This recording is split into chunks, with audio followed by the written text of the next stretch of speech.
So I got the Sleeter Tower, and I defeated Frosty. I also get 100 credits, which is actually pretty bad. I really wish Planner would give like 500 credits, or something worth your time. But of course, people are gonna like, oh, you can get the badge. Who cares? And the stats of the Sleeter are $700. The damage is low. The damage type is burst and freeze.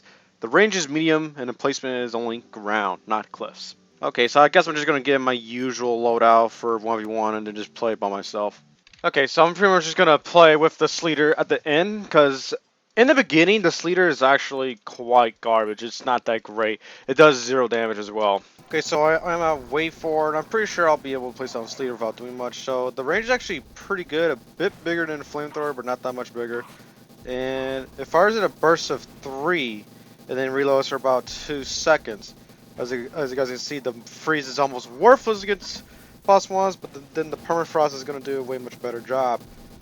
So it leaves a little trail behind them, and look at how much slower they're going compared to the normal boss ones. That is a lot more slower, and I think that saves her permanently, as the name suggests. It's permanent frost.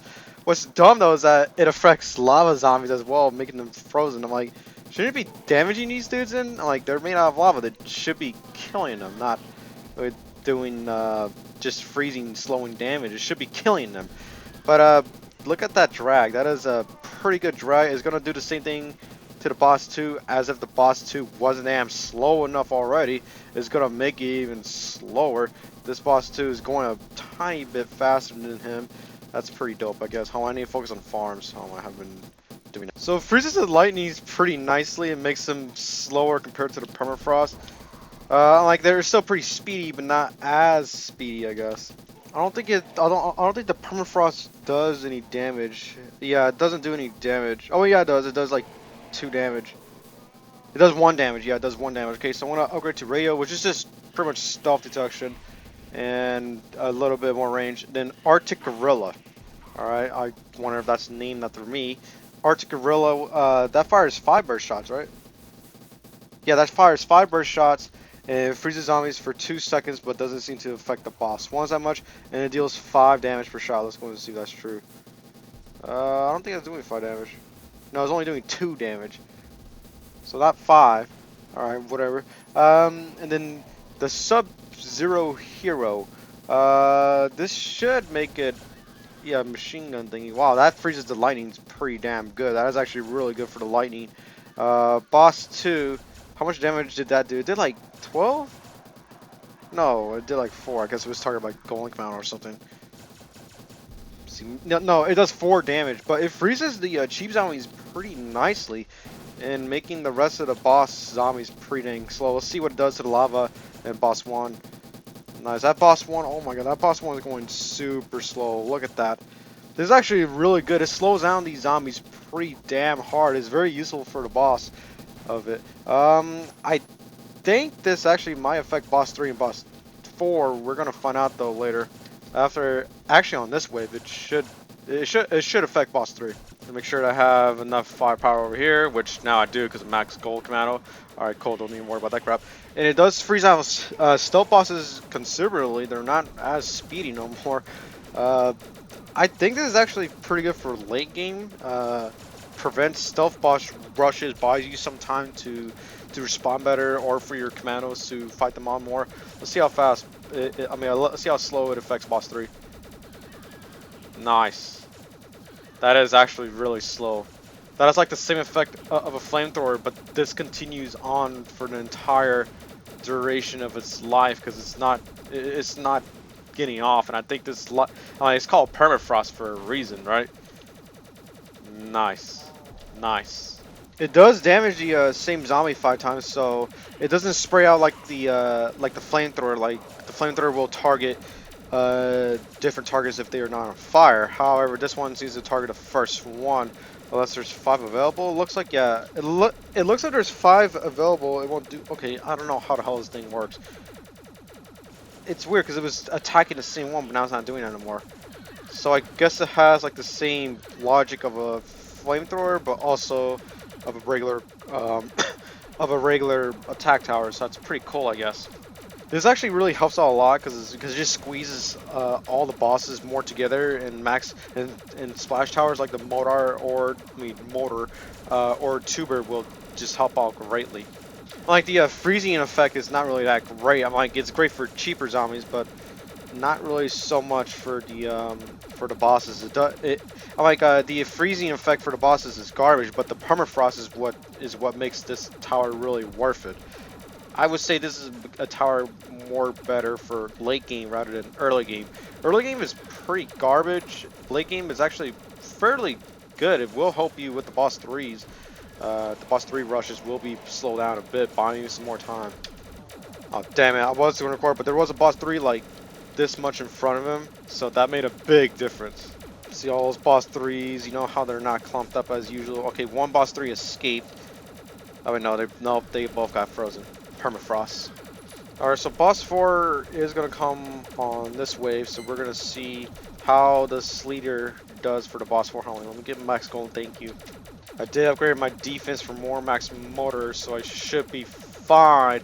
Yeah, boss 4. Okay, let's see what it does for the boss 4. It will freeze, but I'm not sure it will do the permafrost pretty good.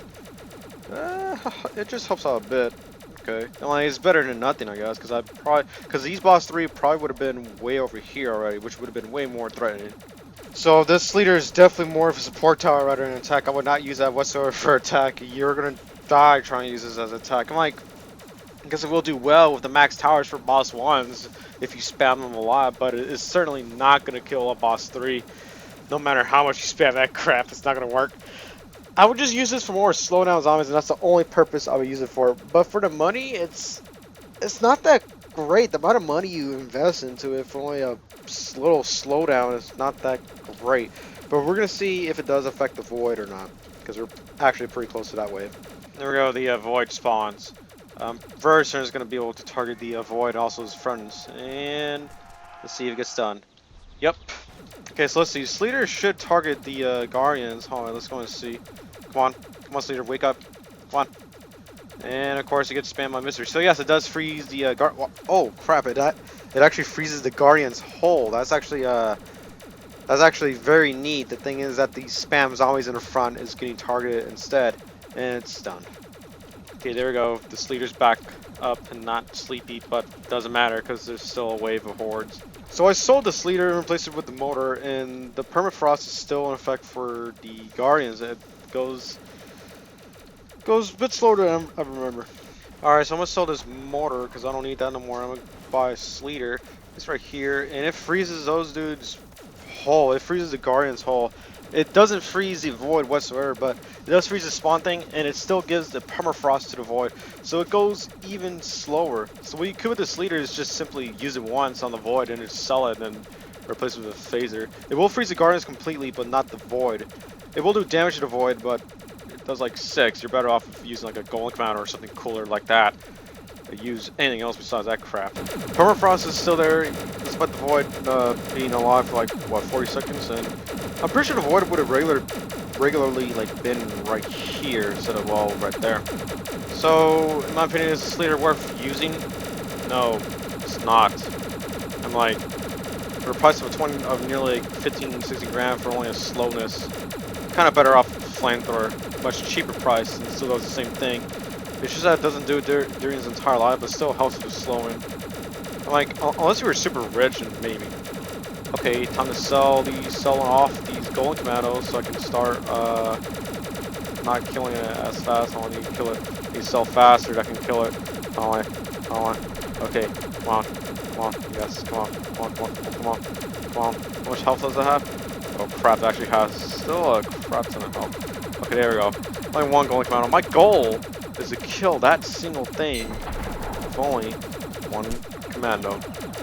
Okay, so I'm gonna place down a bunch of golden commandos over here, so in case it spawns the stealth dudes, I don't want to be, I don't want the sleep dude to lose against that. Hold up.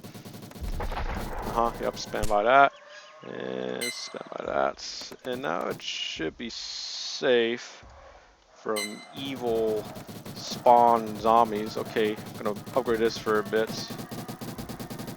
And come on, yep. Come on. Come on.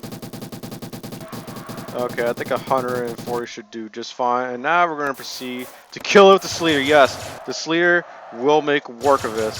The Sleeter's... Oh, wow, the Sleeter is actually pretty good here. Let's go and see how much damage. So he's 4 damage per shot, and it died to Sleeters. Whoa, bro, Sleeter is OP. It just killed the Void. No clickbait whatsoever.